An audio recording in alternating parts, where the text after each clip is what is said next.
The book we're talking about, by the way, is Truth, The Future of America First. And one of the things that you talked about is that if you were elected president, you would fire 75% of the bureaucrats in federal government. Some of y'all are getting giddy about this.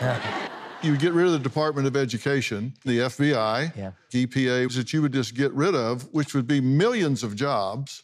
Would there be unintended consequences if you did that? Not saying you shouldn't, but... No, yes, there would be. That's the honest truth. Because the way I look at it is, so I'm going to draw the analogy from the conversation we were just having about free speech. So in the realm of speech, think about it in this way. One risk is that you say too much and you offend people. I did a lot of that during the presidential campaign. That's one risk. The other risk you could take is that you're really careful with what you say, but you don't say enough. You censor yourself too much. There's good and bad about both.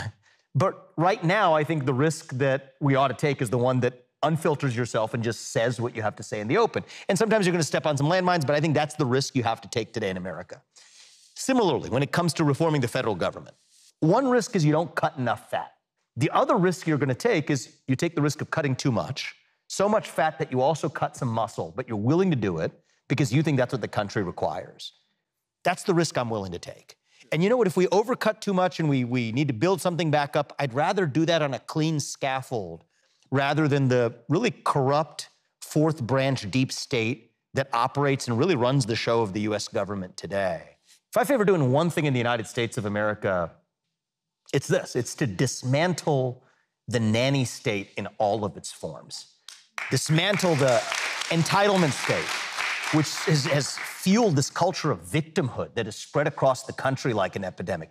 This regulatory state, which says that we don't trust you to govern yourselves, so we're not going to let Congress make the laws. We're going to have unelected bureaucrats who you can't vote out do it instead. Every form of the entitlement state, just shut it down, and I think that's how we save the country. But when you say that, you talk about the deep state and that it's not the elected politicians that are running the country, but it's all of these hired, appointed bureaucrats that are making regulations, not passing laws. That's right. That's who you're talking about, deep state, that's actually running the country. That's right. So the biggest myth in American politics is the idea that the people who we elect to run the government are the ones who actually run the government. That's a myth. Doesn't work that way. Most laws, they call them rules, but they have the binding effect of law, are not passed by Congress. They're written by unelected bureaucrats in three-letter agencies: FTC, SEC, EPA, God knows what, the alphabet soup in Washington, D.C. They were never elected to their position.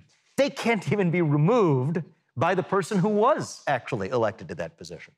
So my own experience, I come from the world of business, right? So if somebody works for you and you can't fire them, that means they don't work for you. It means, in some deep sense, you work for them because you're responsible for what they do without any authority to actually change it. And that is the federal government of the United States of America. Well, that's exactly how it works here today.